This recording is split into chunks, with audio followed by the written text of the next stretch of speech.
You used to live in Croydon, didn't you? I went to visit a friend once in Wimbledon. And we went to a local Italian restaurant to get some pizzas. And it was the best Italian restaurant I've ever been in, because the moment you set foot in this restaurant, there were Italian staff arguing and fighting in full view of all the diners. It was a proper Italian restaurant. It was brilliant. You could taste the anger and the arguing in the pizza. It was brilliant. Right. Should we get this show on the road? Yeah. Do you want to do a little wee countdown? Let's do it in German. In German. Drei. Eins. Zwei. Zwei. Eins. Ein. Schnell. Schnell. Schnell. Schnell. Schneide, schnell. Achtung. Klappen die Lederhosen. Etc. etc. Right. Welcome to Resistance Week, Tom. Oh, yes. Thank you, Sam. I feel welcomed to Resistance Week.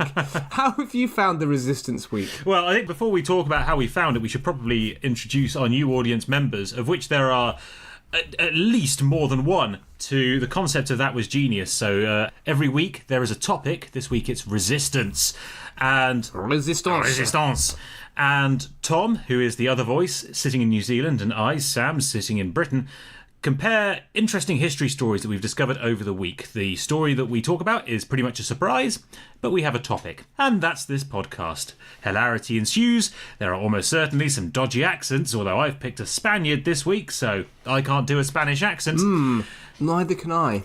Well, it won't stop us from trying, will it, Sam? It won't stop us from trying. We're going to have a lovely time. It's going to be amazing. Welcome to our podcast. Thank you for being here. Thank you. Resistance. La resistance. I've gone Second World War. When have you gone? I've gone Second World War. When have you gone? I've gone Second World War. This is like an Instagram. It's like an audio boomerang. Yes. Much like all my friends on social media with their baby photos. Again and again and again. I don't share photos of babies, Sam. Good. That makes you a good person. That's not... I think people were probably listening and thought I meant something different. I just don't... I don't like sharing images of children. You know, they haven't consented to having all their images spread over social media, have they? No. I like to keep some things private. Right. La résistance. This is going to be one of those where you have a hard time editing it, isn't it, Sam, this episode? I feel... No, I'm going to leave it raw. I'm going to leave it as God intended. This is going to be higgledy-piggledy. I'm doing Norway. Where is your resistance from? Well, it's funny you should ask that, Tom, because my resistance wasn't really anywhere. It was completely imaginary. Welcome to the History Podcast. That was very 20th century French philosophy. Indeed. My protagonist today thought... and therefore was resistance. Oh. Just to spell it out a little bit more, because I feel like that's a slightly, as you say, a slightly existential tease to leave our audience on. My guy today was a double agent who completely invented a resistance cell in Britain to waste the Germans' time. Good on him. Good on him. Good on him. Well, my man was a genuine resistance guy. Well, la-di-da. Look at you. With your Norwegian resistance. With your real people. I've got a real thread, no, I don't. Okay, what are we going to toss? Flip it real good. Flip it real good. Oh, I hadn't thought this far ahead. Hold on a second. Right, okay. This week we're going big, Tom. It's not your chair, is it? It's not your desk. You're not flipping It's my your TV. desk. I'm going to put it out the window. Very Oasis. Yeah. I like it. Rockstar. Hey, throw him a TV out the window. What are you flipping, sorry? This week we're flipping an entire roll of duct tape, Tom. Still in its original packaging. An entire roll of duct tape. Excellent. How is that hostage, Sam? In your office. Well, given that this roll is still in its original packaging and hasn't been unwrapped yet, frightfully noisy, Tom. As soon as this podcast's done, we'll quieten them down a little bit. I hope they're cable tied up. They're cable tied with podcast glory, Tom. They're just sitting here riveted, stuck in their spot, waiting to see what's going to happen with this podcast. Perched on the edge of their... What would you put a hostage on that's not as comfortable as a seat? Perched on the edge of the central heating pipe in the basement of my New York apartment building. That's it. There you go. That was good. Excellent. Perfect. All I could think of was potty. Perched on the edge of a potty. I can't imagine which of us has young kids. Yeah, absolutely. Gives the listeners an indication of the stage of life that I'm in. Toss your hostage, Sam. Well, that went a bit BDSM, didn't it? What's the safe word? Oh, yeah. Right. Okay, I'm going to toss my duct tape. Would you like the side that says duct tape on it? This is not the most interesting toss we've ever done, but I'm short of ideas. Would you like the side that says duct tape on it, or would you like the side that says advantages of duct tape? Sorry, repeat that. My apologies. Repeat that. I was going to make a wanking joke. I, for one, am shocked. Would you like the side that says duct tape on it, or the side that has the advantages of duct tape on it? What are the advantages of duct tape? I feel like I need to know more before I make my decision. It's slightly marketing wanky, I'm afraid. The advantages of duct tape. Repair. Ideal for repairing things around the home. Fix, which to me sounds quite similar to repair. It's sticky on most surfaces. Create. Get imaginative. It suggests that the things you create with duct tape, you then pass it on in bright yellow letters to your friends. Those friends are non-existent. Yeah. Because you're modelling with duct tape. I want the side with all the guff on it that you've just explained. Right, hang on, I can move my... this is going to make some noise, so... Did you hear that? Yeah, that was the sound of your hostage having a bit of duct tape thrown against his head. You're right there, Steve. He's all right. It's what he's paid for. Best stag do ever. You win, Tom.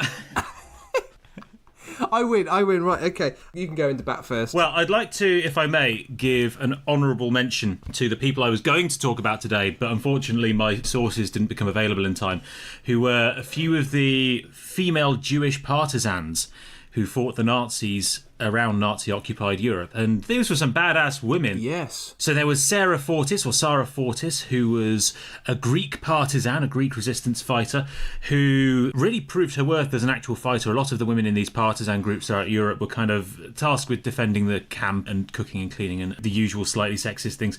But she was an absolute badass. So her group were tasked with basically flanking the Germans in any ambush and lobbing Molotov cocktails at them to distract them, whilst the men went in with a heavy machine guns. So she would actually get really quite close to these German patrols, hiding in buildings and light flaming bottles of presumably being grease ouzo or grappa or petrol and lob them at the Germans from point blank range. Almost like a skirmisher, an ancient skirmisher. Like a Greek skirmisher, yeah. We had Gertrude Boyarsky. She was tasked with destroying a bridge, and she had no materials whatsoever, so she went and bullied the locals into giving her some matches and some paraffin and some rags, and under machine gun fire from the Germans, she and her friend literally burnt down this wooden bridge by hand and kept on throwing rubbish and kindling on it until it was completely destroyed. Excellent. That's pretty badass.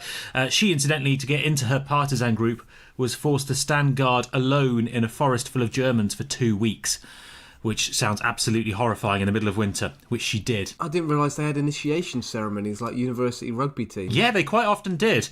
And they quite often involved... drinking your own vomit. dressing up as a German and running through the other partisans, you know, the normal hijinks. Yeah.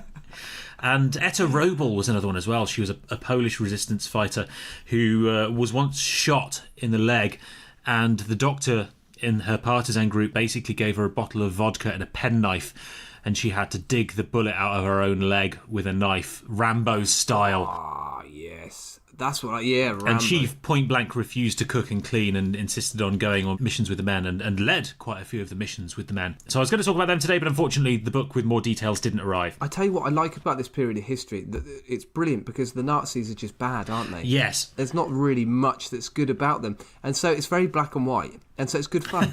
There's no subtlety here. There's no nuance. It's just like a Hollywood movie. It's like Indiana Jones and the Nazis, isn't it? It's great. Yes. The partisans did steal quite a lot from the local population, more out of desperation than anything else.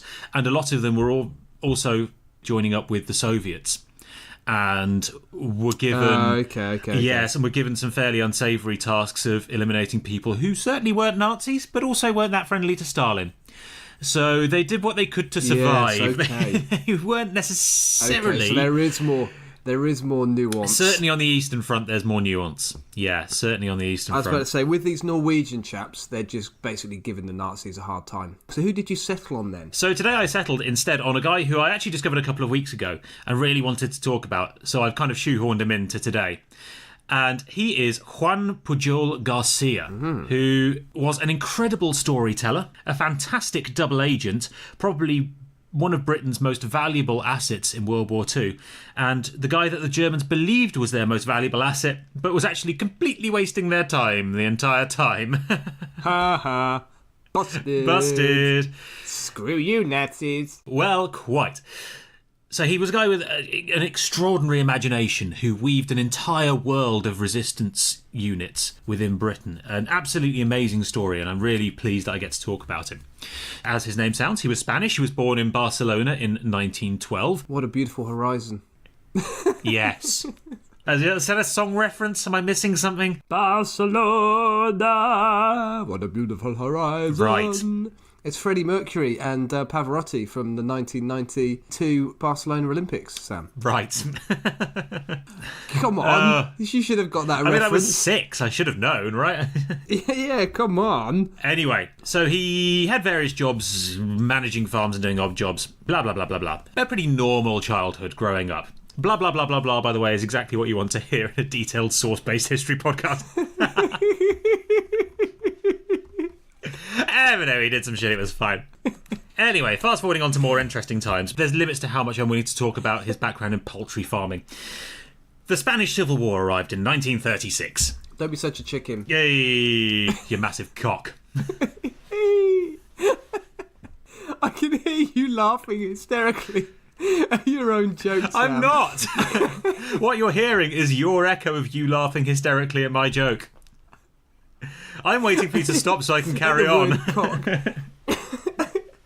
Oh dear.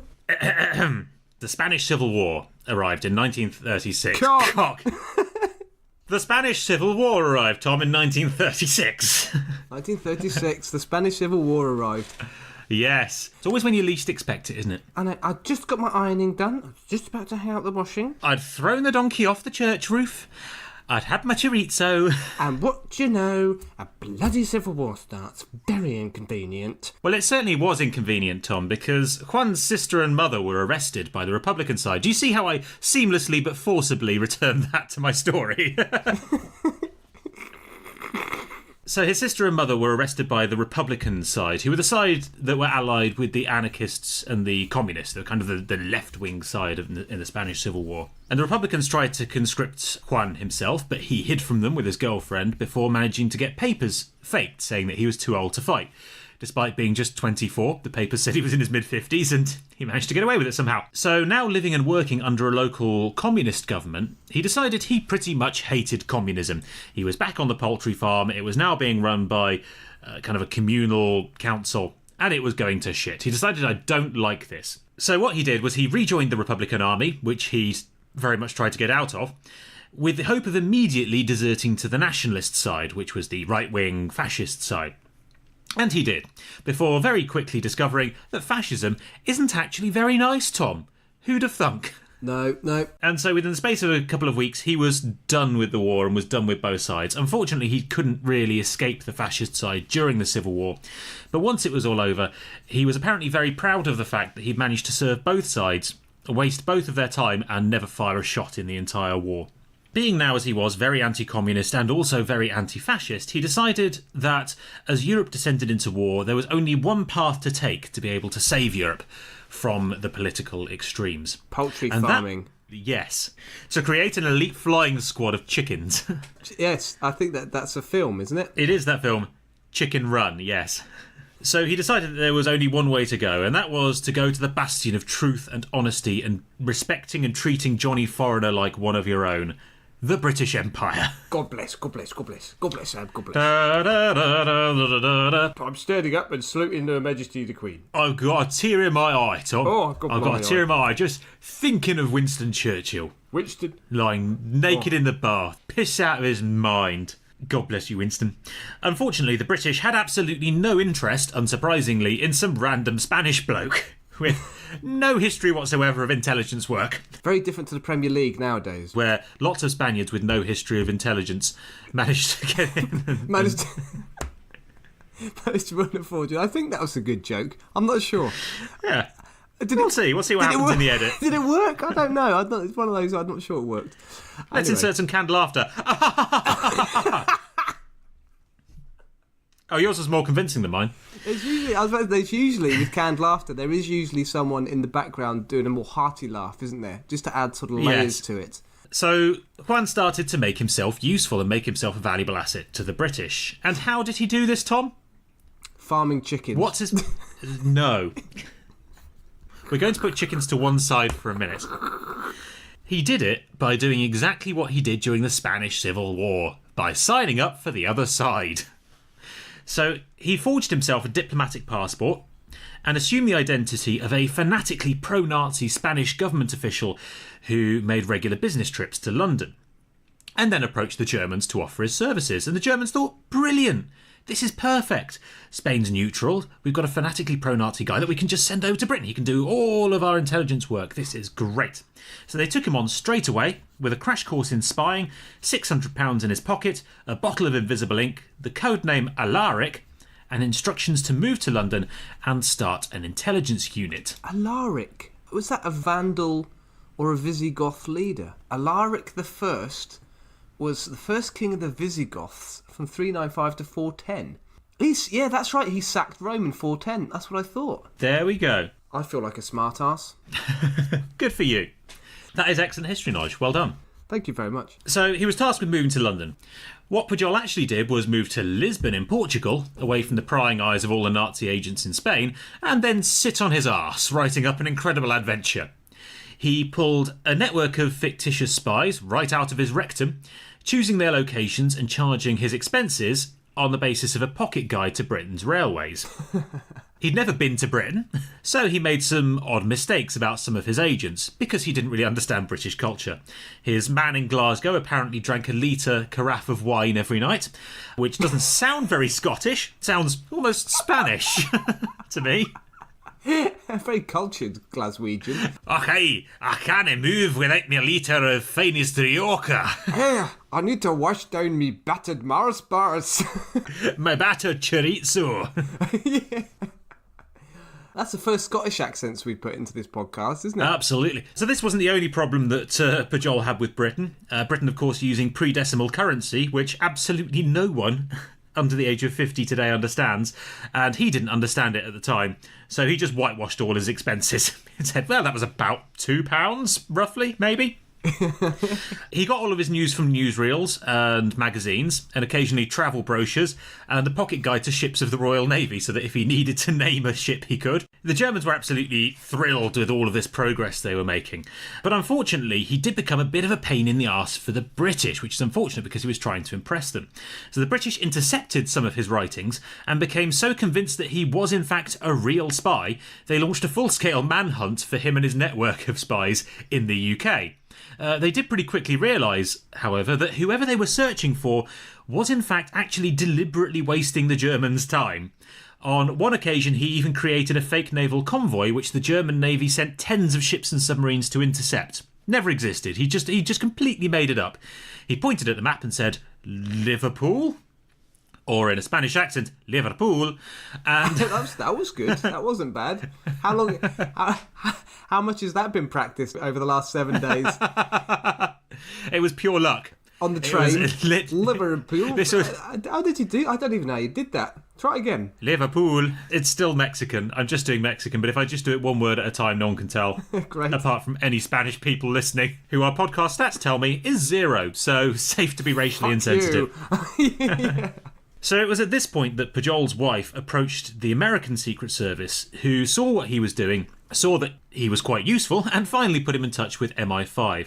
So he became pretty much the only willing double agent of the war.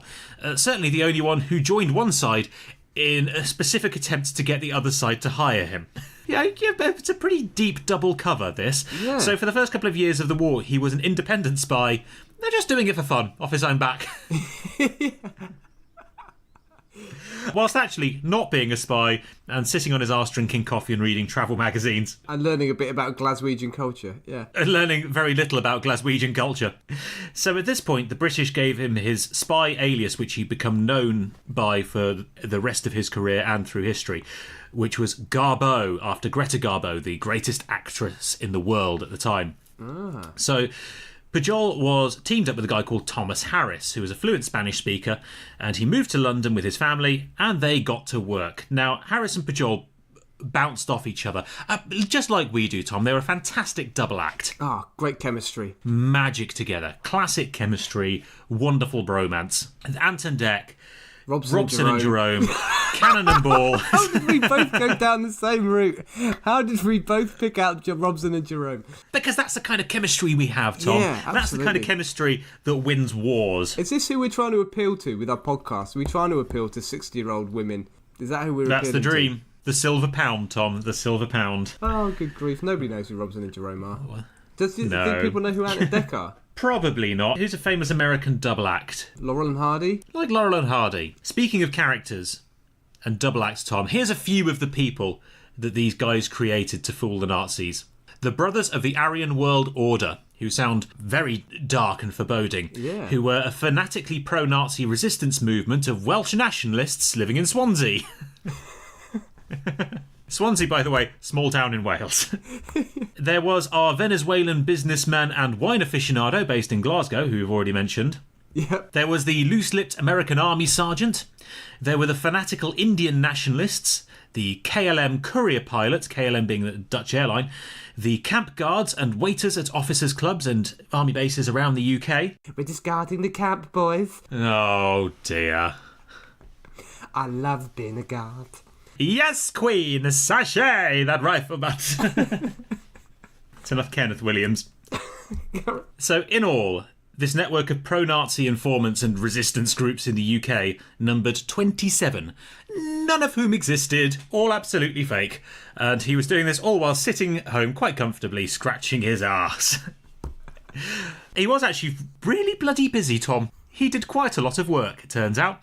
He wrote 300 letters to the Germans via this KLM pilot courier and a secure postbox in Lisbon. 300 letters of around 2,000 words each and hundreds of radio transmissions. They really kept the Nazis busy, wasting a huge amount of time and resources. Yeah, very hard-working bullshitters. Well, I mean, he worked pretty hard to get here, so I don't think he was going to waste his opportunity. You need to make a good impression, Tom. He's in a 6-month probation period. Needs to make the tea, prove that he's serious about what he's doing. Write lots of stupid letters. Put them all in envelopes, put the stamps on them like a good work experience kid. Yeah. Get to the end of the day with a really dry tongue, licking all those stamps. And your boss's arse. Yeah, absolutely. I was going to say the same thing. So what he wrote it was really interesting, his tactic. Some of what he wrote was nearly true, but missed or fudged a few key details that he thought the Germans would never notice, but which would alter their plans. So numbers or locations, things like that. There would be mistakes in there. Some of it was just plain fake, and he would sell it as substantiated rumours, and some was true and actually really militarily valuable, but after being postmarked and stamped, it was held back by MI5 for a couple of days, so it arrived just a little bit too late. Just to give credibility. Yeah. Absolutely. So he wrote a completely true story that a large number of ships was amassing in Britain in Mediterranean camouflage and were being boarded by thousands of troops. And this was the Operation Torch Landings, which was the American-British invasion of North Africa. What's Mediterranean camouflage? Well, do you know what? I don't really know, because sand, presumably, but these ships are in the sea. Like a leather jacket and denim. Oh, I see where you're going. Yes. A leather jacket, and on top of the ship's chimney, the ship's funnel, there's just a really coiffed hair. Yeah.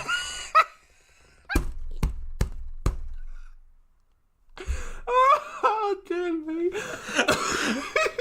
The Italian guards are like looking off the coast going, hey, what is that? Oh, it's okay. It's one of our ships. It's got a crust and a tomato sauce. It's a painted red with a cheese on it. Hey, it looks like it in the funds. Hey! It's our flagship, the SS Meatballs.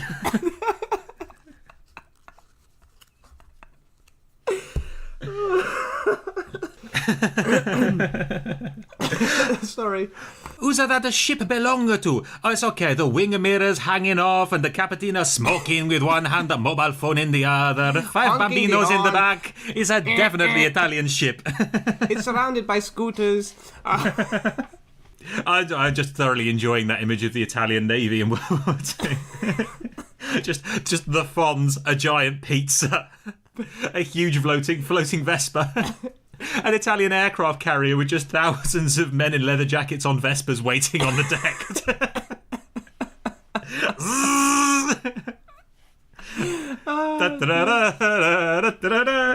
Anyway. So these are the kind of reports that this guy was writing. My jaw hurts. What did he do, Tom, when he was asked to provide something that he couldn't easily fake? Sorry, I'm still laughing.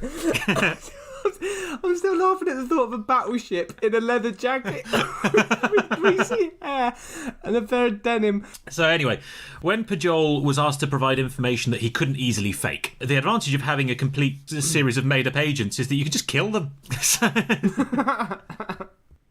So, for example... In imaginative ways. Yeah. So, for example, he was asked to provide some information on fleet movements, which he couldn't fake. So, unfortunately, his man in Liverpool, a guy called William Gerbers, fell ill and died. There was an obituary in the paper, and Pujol even convinced the Germans to pay for the agent's funeral and a pension for his wife. Brilliant. Of no real military value, but just funny. Yeah, absolutely. And all of this worked. He was so successful that documents recovered after the war showed that the Germans actually didn't have any other spy networks in Britain. They were so convinced they didn't need them because this guy was so good that they didn't bother recruiting anyone else. You know what, Sam? I think this is a job you and I could do quite well. I think so. We can spin a yarn. If a world war ever breaks out again, this is where I'm going to go heading. Sounds like 5 years of great fun, doesn't it? He had a whale of a time.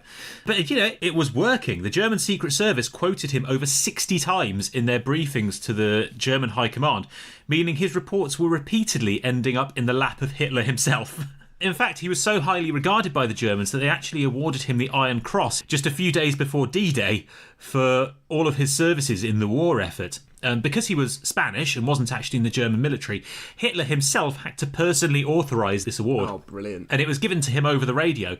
In fact, after the war finished, he did travel to Germany and met one of his German handlers and was actually given the medal in person because they still didn't know he was a double agent. Oh, fantastic. So obviously the timing of this is ironic given that he was one of the most important individuals in spreading misinformation about the D-Day landings. Oh. Most people know a little bit about all of the misinformation that happened before D-Day. It was called Operation Fortitude, and there were thousands of fake transmissions, fake documents dropped, fake military divisions created, inflatable tanks put in fields, fake armies marched up and down the coast.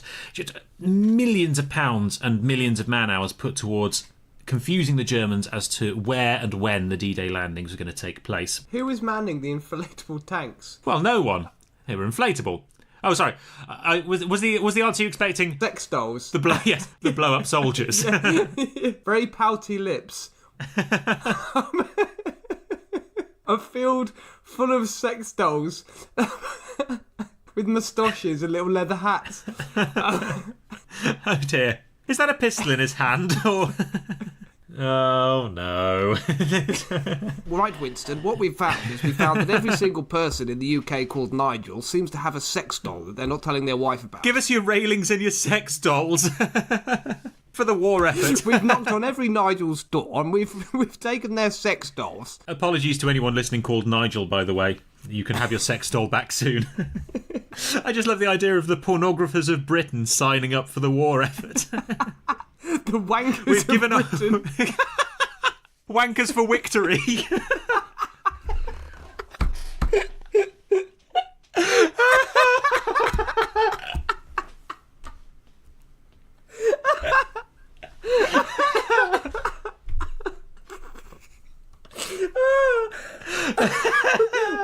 name of the podcast, The Wankers for Victory.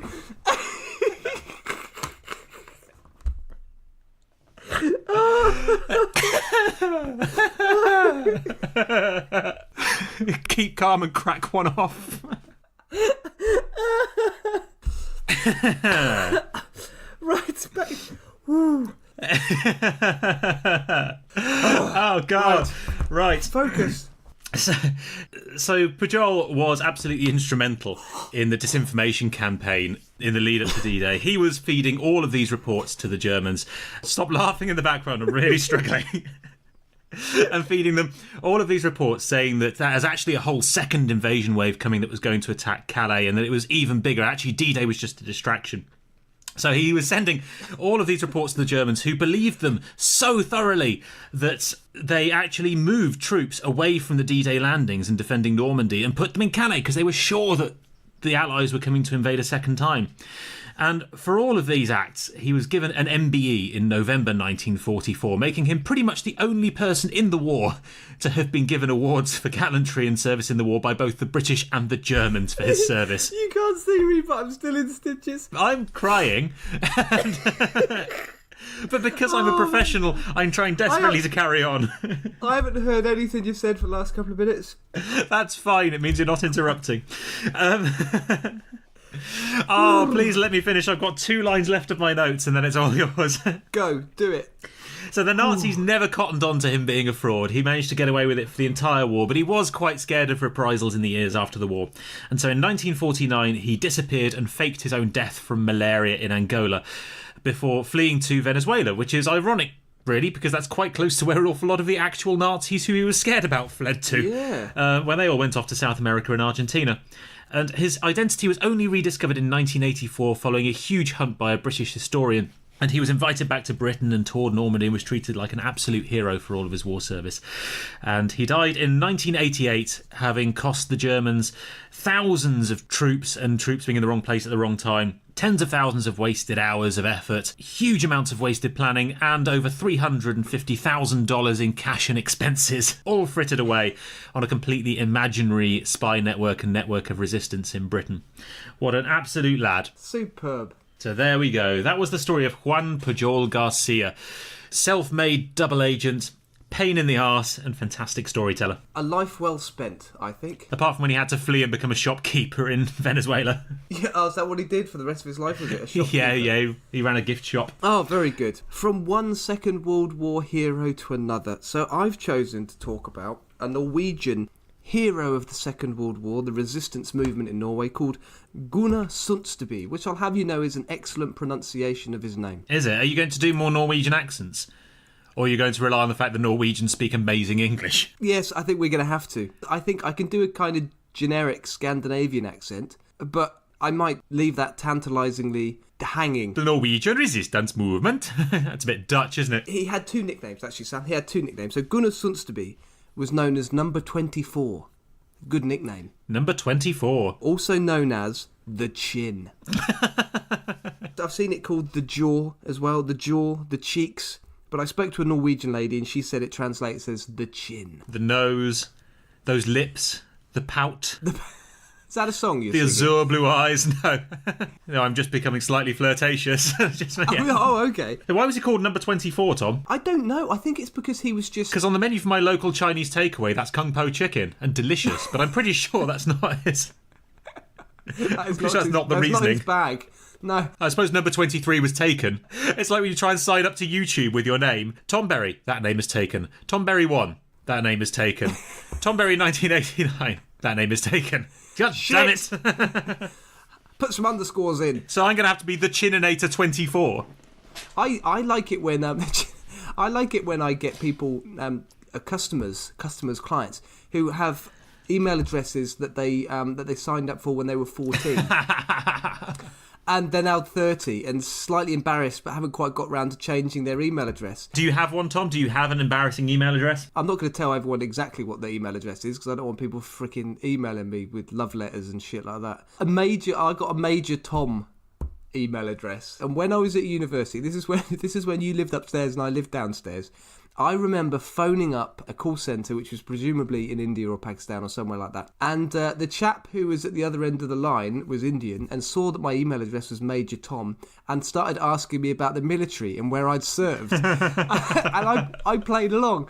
And I explained to him about how I'd served in Mumbai and Calcutta. And I got a huge amount of respect from this man.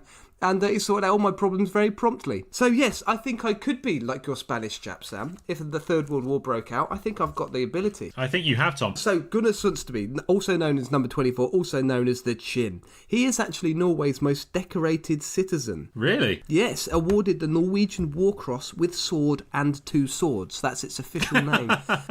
So 3 swords. I think you can get an additional sword for being extra awesome. And so he's got 2 extra swords. And there are a number of other Norwegians who've got 1 extra sword, but he's the only one with 2 extra swords. And he's got heaps of other awards from other countries, including in 2008 becoming the first non-American to be awarded the US Special Operations Command Medal. So he's a very, very well decorated man. Covered in wallpaper. Beautiful paisley pattern. Lovely. Born in 1980, died in 2012 at the ripe old age of 94. And as I mentioned, he was a heroic figure in the Norwegian... One heroic finger. His 4th nickname was the Heroic Finger. So the rest of his hand was an absolute coward, but there was just one finger just poking up above the brick wall, flicking the bird to the Germans. Anyone who was in sight, he was just fucking have it. He couldn't control that finger. It was like a Dr. Strangelove finger. He was a double hard bastard. He started off his life, surprisingly, as an accountant. I also read in another source that he was actually a motorbike mechanic. So I don't know which one's true, but whatever. They're both at very different ends of the sexy job spectrum. Aren't they? I hope he was an accountant, because then you can give him the strapline. In the film of his life, he went from crunching numbers to crunching Nazis. Nice. I like that. Because all good action films with an A-list action star need their bad, jokey one-liners. Yes. Like where Arnie kicks a baddie in the balls and says, "Have you ever wanted to become a farmer?" And this guy looks at him and then he kicks him in the nuts and says, "Because here's a couple of acres." So, classics like that. And here's a good strapline as well for the posters for the film of Gunnar Sønsteby. Here's a quote, a direct quote. "When your country is taken over by 100,000 Germans, you get angry." That is a film strapline right there, isn't it? Yeah, that's him walking away covered in machine guns, walking out of a giant explosion. Yes, absolutely. Explosions everywhere and his big chin dragging along the floor as he walks away. A bit of background information. The German occupation of Norway began in April 1940. The Norwegians were completely ill-prepared for war. So there was a traditional armed resistance that only lasted about 2 months, and then a pro-German government was set up called the Quisling regime, which worked together with the Reichskommissariat Norwegian. It's one of those long German words. Said in a voice like a Smurf. Reichskommissariat Norwegian. Was that better? Was that more German? No. No. You sound like a witch from Macbeth. A witch from Macbeth. That's very cultured. Knee of frog and nose of newt. Reichskommissariat. Gunnar Sønsteby's enormous jaw. So after the traditional resistance had ended, the traditional military resistance had ended, there became a sort of underground resistance movement, as was the case across occupied Europe. And it was called Milorg. It worked together closely with the SOE. Did you come across the SOE with your research, Sam? The Special Operations Executive. That's right. So that was Britain's organisation for helping and coordinating resistance movements during the war. And initially, it didn't actually work too well with Milorg. There was a little bit of friction between the two, but they soon got it going together and became quite an efficient pairing. In 1941, Milorg became connected to the Norwegian government, which was in exile in London. They'd managed to escape, so the Norwegian government and a number of leading parliamentary figures, I think, had been quite clever and had been quite sharp and managed to get out of the country. And so they were the major resistance movements, but I also came across in my research another really funny thing, which amused me, which was a concept of an ice front. So this was basically Norwegian citizens being really awkward and petty towards Germans. I was going to say, it sounds a bit like resting bitch face. That was exactly what it was. And I spoke to a Norwegian lady about this, and she said, "Oh, it's very Norwegian form of resistance." To just look grumpy and be unfriendly. That's exactly right, and just not talk to Germans. They just wouldn't talk to them. If you got on a bus and the only seat was next to a German, you'd stand up, and this was so commonplace that the Nazis had to ban standing up on public transport because people weren't sitting next to Germans. What is wrong with you? I'm a very nice German. In Germany, I'm a very funny guy. People like to be around me, but you Norwegians, you're always just shunning me and never sitting down. I'm just here to make friends. Why you hurt my feelings? I'm a very sensitive All Nazi. I want to do is conquer. I want to conquer and love. Is that too much to ask? I know, and everyone thinks the Germans, they're not funny. I'm very funny. I always make my friends laugh. Here, listen to this one. Why did the Aryan cross the road? Because it saw some gypsies, and it doesn't like the gypsies. No? Oh, tough crowd. So there was an ice front, which I just think is brilliant. Did they give out medals for that? Did they give out the military cross with frowny face? Yeah, a miserable old Norwegian woman going, "Yeah." Anyway, a little bit more about Gunnar. After the Germans occupied Norway, he joins a group called the Oslo Gang, which was a small gang of resistance fighters. There's a number of groups that he joins with different names. It's difficult to get the exact details on how they connected together, but he was part of a group called the Oslo Gang. I would suspect it would be in Oslo. Yes, the Oslo Gang no doubt was in Oslo. Unless that was a double bluff. Well, it could have been, or a triple bluff. They were from Oslo, but they thought that people would think they weren't from Oslo if they were called from Oslo, but they were from Oslo. Exactly the thing they would expect us to do. Yes, precisely. Which is precisely why we'll do it. So, a lot of spies and resistance fighters were actually recruited from Oslo University. So the Oslo Gang was a small group of resistance fighters and actually became, and this is widely accepted, one of the best sabotage groups in the whole of Europe during the war. They were a very, very effective sabotage group. In 1942, he finds himself in Britain receiving training as a saboteur. Now, I think he went via Sweden, potentially. I think there was a way of getting from occupied Norway to UK via the Shetlands. I think it was called the Shetland taxi, so people would go via boat to the Shetlands. Anyway, he finds himself in Britain, but he doesn't respond too well to the British discipline and almost gets chucked out of his training by just taking pot shots at sheep in the Scottish Highlands. So, not the most promising start. Anyway, once he's completed his training, he gets parachuted back into Norway, where he soon becomes the leader of Norwegian Independent Group 1, also known as the Linges Company, which was a group that was under or sort of operating with the SOE. And this group is very famous, most famous for its successes in preventing the Germans from producing heavy water at the Vemork hydroelectric plant in the area of Telemark. So Norsk Hydro had been capable of producing heavy water since the mid-1930s, and this was an important ingredient in creating nuclear weapons, and the Germans were obviously trying to create nuclear weapons, and that would have obviously been a game changer in the Second World War. And this facility, so this was the Vemork hydroelectric plant, was successfully destroyed in February 1943 during Operation Gunnarside, which is widely perceived again to be one of the best and most important acts of sabotage in the Second World War. It was very, very, very, very, very, very successful. All of the saboteurs actually managed to escape as well, despite a 3,000 strong Nazi search party. Amazing. And some of them even managed to ski 400 kilometres to Sweden to escape. Incidentally, I should clarify that Gunnar Sønsteby wasn't actually part of that sabotage, but it's a good sabotage to refer to. 1965 film, The Heroes of Telemark, stars Kirk Douglas and Richard Harris. And interesting fact for film lovers, one of the original saboteurs, one of the original Norwegian guys, actually plays one of the German pursuers in the film. Amazing. That's a really good bit of film knowledge. Yeah, presumably he was a very, very competent cross-country skier, and so just played the role. And this Norwegian lady that I've referred to a couple of times now, she had a teacher at school whose husband was involved in this. And is a highly decorated Norwegian citizen. This is your Norwegian customer? Yeah. Incidentally, for anyone who's wanting to watch it, Rotten Tomatoes gives it 80%, but its audience score is 56%. But then I'll take that with a pinch of salt. because Braveheart does have a rating of 77%, and I thought it was shit.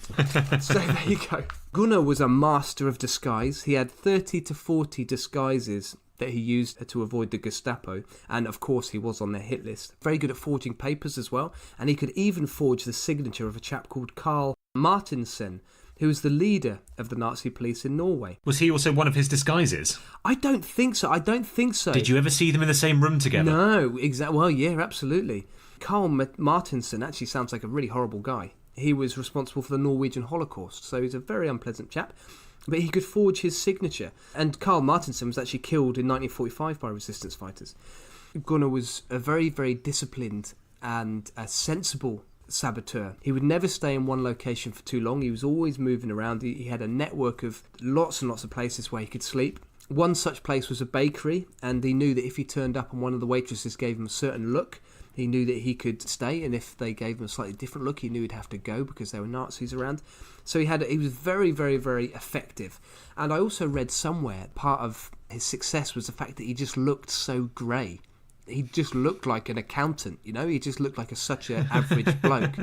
He didn't have like a big Dolph Lundgren chiseled jaw, broad shoulders, you know? He just looked like an everyday bloke. Do you think once he was staring Nazis down in an alleyway, kind of machine gun pointed at him, he was like, I've done the numbers and yours is up? Yeah. Yes. I would like to think so. I'd like to think he did have some, good lines. Absolutely. Here are some of the successes that he had with the Oslo gang. And I think the Oslo gang... You don't want to join in with my game. I'm too excited about Gunnar. I like the story of Gunnar. I just saw very excited. So here are some of the successes of the Oslo gang, which I think was only about 10 man strong. So it was a very elite little group. So they gathered a lot of information about German U-boat building facilities in Trondheim and sent them to Britain. They captured and stole the Norwegian bank's printing plates to stop them from printing money. It's just one of those things that just causes a lot of problems, I imagine. Yeah. One of those sort of little things that doesn't seem particularly significant but would have caused a lot of problems. They stole 75,000 ration books at one point, which helped prevent a cut in rations that was being planned by the Germans. Destroyed facilities used to produce sulfuric acid. They destroyed about 40 aircraft that were under repair at a tram depot. They destroyed lots of machinery at arms factories. They were very successful in delaying a response to D-Day by destroying lots of railways and carriages in the run-up to D-Day, which obviously just stopped the Germans from mobilising their troops. They burned lots of lubricating oils at a factory in Oslo. Bloody kinky Germans. Oh, no, not the lubricating oils. Oh no, Hans, I've heard news from Oslo. The bum butter is everywhere. It's boom, all over Oslo. You cannot get a hold of bum butter. It is dripping from the roofs of the town of Oslo. Mein Gott, Heinz, the south of England is full of inflatable sex dolls, and here are we, dry as and bone. War is hell. Yeah, I know it has its upsides. But the locals are unfriendly. Their canned fish and clubbed seal hidden under the ice is frankly disappointing, despite what I've read in the restaurant guides. And now this is too much. I wish they'd just send me to the Eastern Front and be done with it. Kinky Germans. I'm too sexy for my lederhosen. Too sexy for my lederhosen. So sexy it chafes. They assassinated many leading Wehrmacht figures. So they were assassinating people as well. New Year's Eve 1944, they bombed the Gestapo headquarters in Oslo. I love the word Gestapo. Gestapo.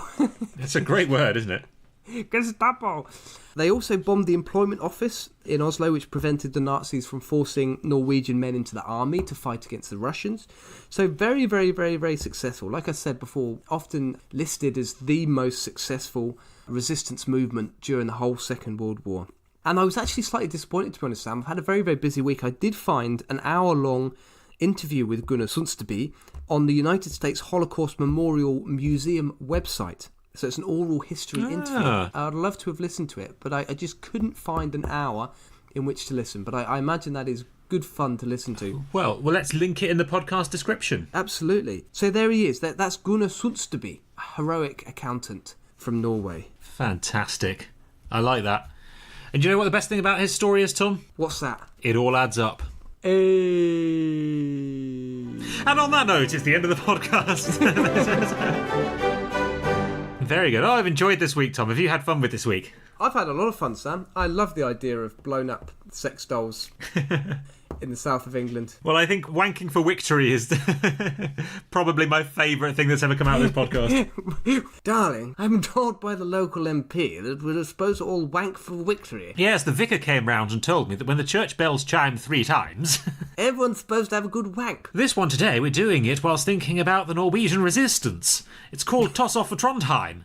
I have to say... really helping focus the mind on the war effort. Disappointingly, no lubricant available. All the lubricant's been blown up by the Norwegian resistance fighters. Ah, the depths we've plumbed. Well, on that note, I hope you have enjoyed this podcast. Have you had any thoughts on an episode for next week, Tom? A topic for next week? Film adaptations. So maybe we could do film history or historical events portrayed in films. What do you think? I want to flip that around slightly. I think that's a good idea, but... can I suggest that we do historical events which really should be films but aren't? Okay. That's trickier because it requires more research. It's trickier because you can't just watch the film. No, I know. Oh, well, yes, okay. All right then. Done, Sam. I've already got an idea. I'm going to do... Yeah, so we have can I. do that. We can do that. Well... if you'd like to suggest something that isn't a film and should be, please do get in contact with us on our social media platforms. You can find us on Facebook, which is @ThatWasGenius, or search for That Was Genius Podcast. You can find us on Twitter. @that_was_genius. You can find us on Instagram. I tried to do that one like Beastie Boys. Yes, not quite sure I came across. @ThatWasGenius. So you can find us there. Let us know your thoughts on this or any other of our podcast episodes or next week's coming up. And if you enjoy this podcast, please do share it with your friends. It makes a massive difference. We enjoy doing this anyway, but we'd enjoy it even more if people were listening. And on that note, I think we should say goodbye, shouldn't we, Tom? Auf Wiedersehen! Toodaloo! Tja, och see you later, very nice, yeah, super good.